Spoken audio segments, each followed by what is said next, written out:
Hello everybody, welcome back to another food review. I'm BigLT. And I'm SFParker. We're doing more Reese's again, ladies and gentlemen. Same day as the red velvet one.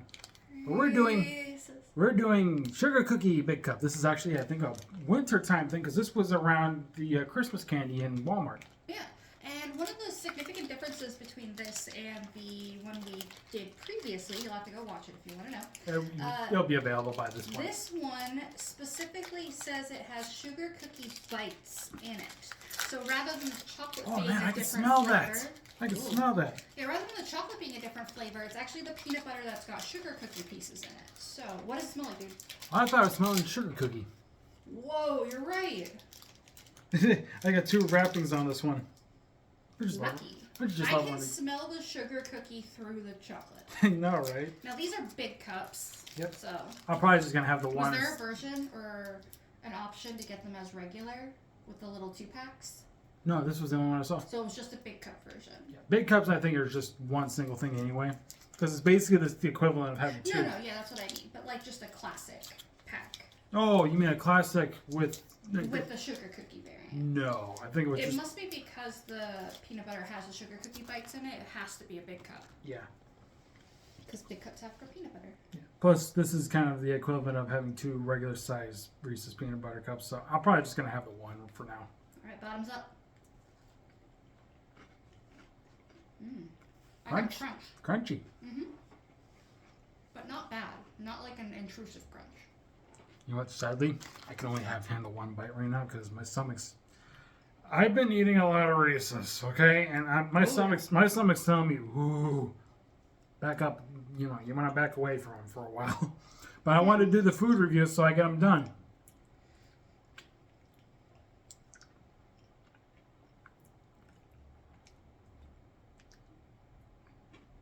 Okay, so this, I found one. It's got a little bit of peanut butter on it, but this is essentially the little cookie bites that are inside of it.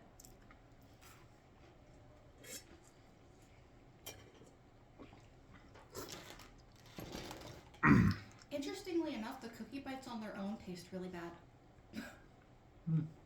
Like just without the Reese's peanut butter or the chocolate, the cookie bites are kind of like somehow, this shouldn't even be possible because it's sugar cookie, but they're like sugarless puffs, like sugarless puff cereal. Like a Reese's Puff. But without sugar. Right. Or flavor. Somehow, the part of this that makes the whole thing taste like smell like sugar cookie, doesn't taste like sugar cookie. Because anybody's wondering, when I said that I was eating a lot of Reese's, and I don't think I told you this, when I was with my worker yesterday, we went to Walmart.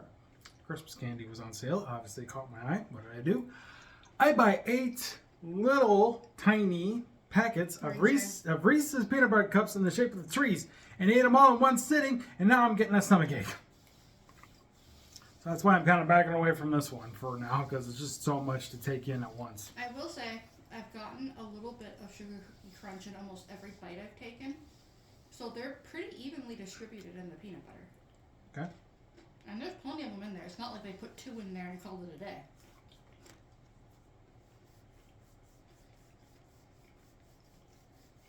So what's did your mom ever make sugar cookies? She baked everything, but she was known for her pecan pie. Or pecan, tomato, for all. Just words here. Does your dad make sugar cookies? He's a cook, not a bake.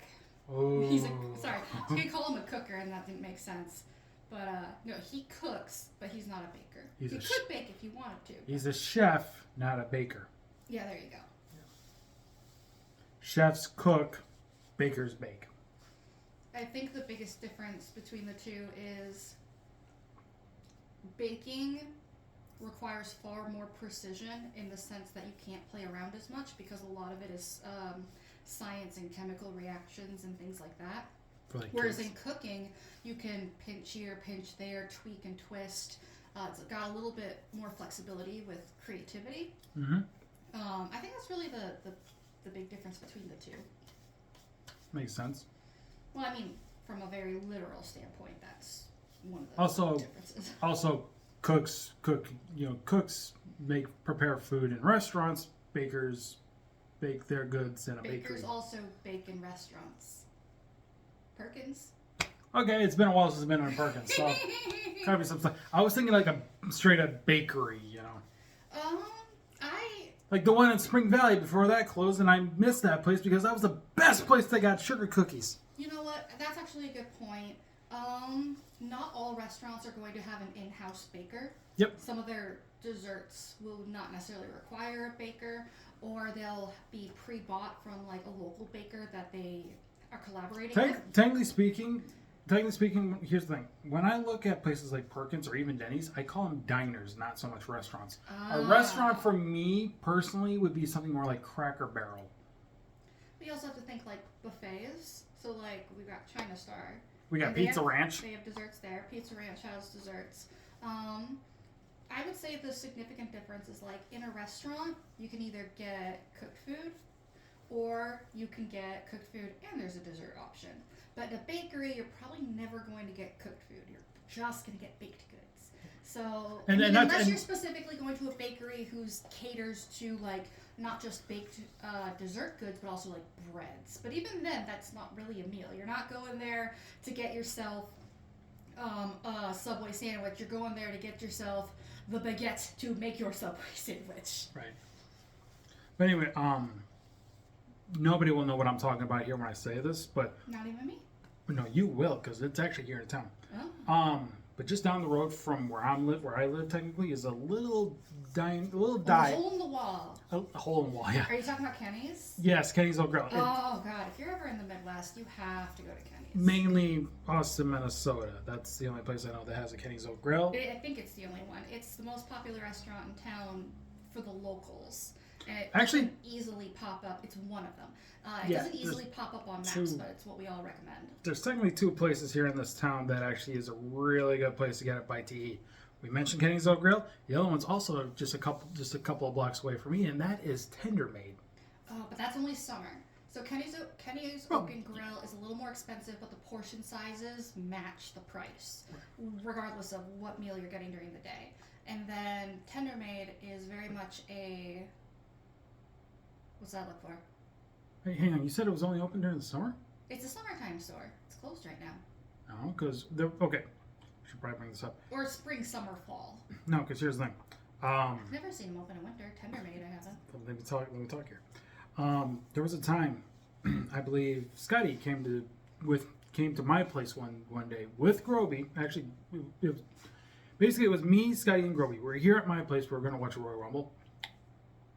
Scotty wanted to do something for Groby as kind of his birthday because it was the end of January, close to it, and we were going to be here for the Royal Rumble, which is usually at the end of January. And for his birthday, we decided to eat at Tender Maid. Was it winter?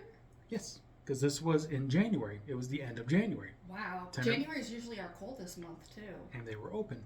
We just got our food and brought it here to eat. That's interesting. I don't think Tender Maid, aside from ice cream, offers any baked goods. I don't. No, I don't. No, they don't. No, they but don't. I do know Kenny's. Kenny's got pancakes, got waffles for breakfast. They've got pies. They've got cakes. The only thing I ever order at Kenny's Oak Grill is the pork tenderloin sandwich. My favorite thing. And I get their burgers are so good. And just so anybody's aware, what I would have a cardiac event for their French fries. And here's the thing. I've been on Facebook, and every time I see some page or whatever post best places to eat in the entire state of Minnesota, 9 times out of 10, top 5, Tender Maid's on that list. And top 10, Kenny's on the list for sure. I haven't seen Kenny's on the list on any of the list.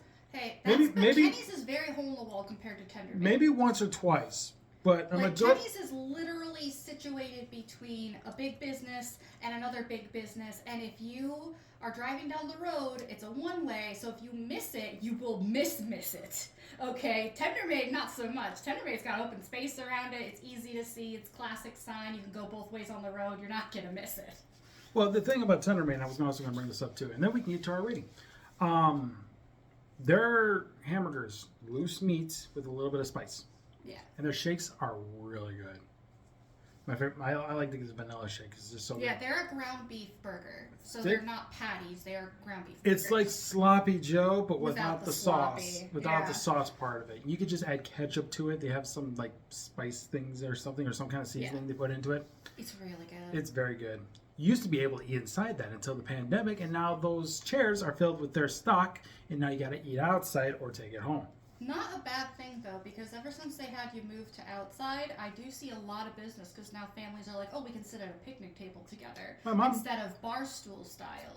So I see a lot of that, especially with older crowds now. Yeah, my mom and I actually ate outside when she came down to see me last time she was here. Plus, they got more tables and they put umbrellas on them, so even when it rains, you can go. Exactly. And also another cool thing about Tender Meat is that you order their burger. You order their burger, and if you want to get a shake, you can. How does this become a recommendation for 2 restaurants in this town? I don't know. I'm sorry, but what I'm trying to say is, they throw in a nice little treat for you when you get your burger. They throw in some Tootsie Rolls in there. Oh yeah, and they don't just throw in Tootsie Rolls. Okay, we're not talking 1 or 2. We're talking like someone literally took a fistful and just went in the bag. Here you go. Okay, not that much, but it's like it is. It's a lot.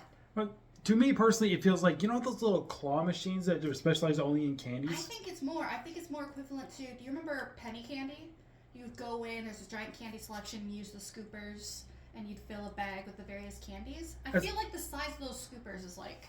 Well, here's the thing. About what you get. Here's the thing. I always see about like 7 or 8 pieces of Tootsie Rolls in my bag. Oh, I always go with the group, so I guess ours are just bigger because they only put it in 1 bag. Yeah, it's either me eating on my own, so I get like anywhere between 4 to 7. And they don't do dessert except for ice cream and Tootsie Rolls. Apparently. Yeah, and if I'm ordering with another person, like say like with my mom, they throw in a little extra because they want to make sure me and my mom both have some Tootsie Rolls. Mm-hmm. So. Well, now that we've digested our delicious snack, we should probably rate it. I only had 1 bite because I'm getting kind of. You still digested it. That's true. I'll try to be fair as much as possible because I know how much I love Reese's, and this seemed pretty interesting. I did get a piece of that sugar cookie, so I can give my honest opinion about this. 8 out of 10. And I, again, have a very controversial opinion. I'm giving it 2 out of 10. Really? Mm-hmm. So, reasoning being, when you open the package, it's a little bit too much of an artificial sweet smell, which I do know some people really can't stomach. So that's a put off for some people. And then eating it, I did not taste any sugar cookie. I think they were banking on smell because what you smell is part of how you taste. And so that's part of the reason why I tried a separate piece. And they're not flavored at all, which means the sole purpose of this is to make you think you're eating something sugar cookie based on the smell, but really the only experience you're having is a crunchy extra bit in there with no additional flavoring to the peanut butter and the chocolate cup. So anyway, fun fact for you guys before we sign off. Whenever you eat something... I did like the crunchy experience. That's why I got a 2 and not a 0. Okay. Okay, fun fact. When you eat something, say like a cinnamon roll, and you have it in your mouth, the aroma from the cinnamon roll, at least the taste, will lock onto some nerves that are like back here in the throat that retreats back to your brain, and you get smell and taste. Your upper palate has additional olfactory sensors. So basically what I'm trying to get with this is like when you have a cold and you get a stuffy nose, you can't taste anything. That's because you can't smell it, therefore you can't taste it. You can't get the additional hints. Yeah. The additional olfactory sensors that are actually in your throat. So like a molecule of, say, cinnamon, when it floats in the back of your... Like you'll smell it a little bit from outside, but once it's inside your mouth, 0. Zip, zip. Yeah. Nothing. So nada. There's like these little nerves in the back of your throat, kind of not in the back of the throat, but kind of where the mouth goes down to the throat. There's some nerves that hang down there that goes up to your brain. That's how your brain knows when you're tasting something or smelling something. And when you get a cold and you can't taste anything, it's because it's stuffed up. Yeah. And those nerves don't work. But yeah, it gets a 2 from me. If you are in it for the sensory, like the crunchy, it's actually very satisfying. Like I said, it's appropriately distributed. It's it wasn't uneven for me. But if you're in it for the sugar cookie taste, you're gonna be disappointed, in my opinion. Probably, yeah. And I was only being fair because if I did enjoy the rest of it, from a single bite, you could easily believe that it has sugar cookie flavor to it because you're getting a lot of smell in that first bite. And sweetness. So it's really easy to, with the first bite, for it to come off as like, yeah, this is what it's saying it's going to deliver. It was once I started really eating it all the way that I'm like, wait a minute, something's not right here. Where's the rest of the sugar cookie? You know what? I'll be honest. I might revisit this again when I'm not feeling so sick of Reese's for a while. Give it a try. Try again, yeah. Maybe I'll save this other one that I didn't open because I technically had 2 for each of us. Maybe I'll save this later. Yeah. Maybe down the road I'll come back and do I'll save mine as well. I wonder what happens if we chill it. We should chill these and see if we get a different result. You know, I'll do a redo on this, but I'll do it with the chilled, and then I'll be a solo thing, and I'll give my more honest opinion. Right now, for me, it's going to stand at an 8 out of 10. Still sticking with the 2 out of 10. Sorry, I love Reese's, but this did not deliver. No, that's fine. No, I'll go with the 8 out of 10, only because I only had the one bite. Though. Yeah, maybe it's because of me. I'm biased for Reese's. Reese's is my favorite candy, and I'm picky. And I know I'm picky, and if your package says sugar cookie, I better have a sugar cookie in my mouth. And truth be told, she did ask me, what was it, yesterday or the day before, you want to know what kind of candy I like? Oh, yeah. I told her one of my favorite ones was Reese's. I know what she was doing. She was going to get me some Christmas candy. And I realized, oh, shoot, scratch the Reese's, because I just ate 8 things of Reese's recently, and I don't want more candy that's not Reese's. Exactly. So I might need to take a short break from Reese's and then come back to this. But anyway, thanks so much for watching this food review. Of course, I'm BigLT. I'm SFParker. And we'll see you guys next time for another food review. You have a good day. Take care. Bye-bye. Bye.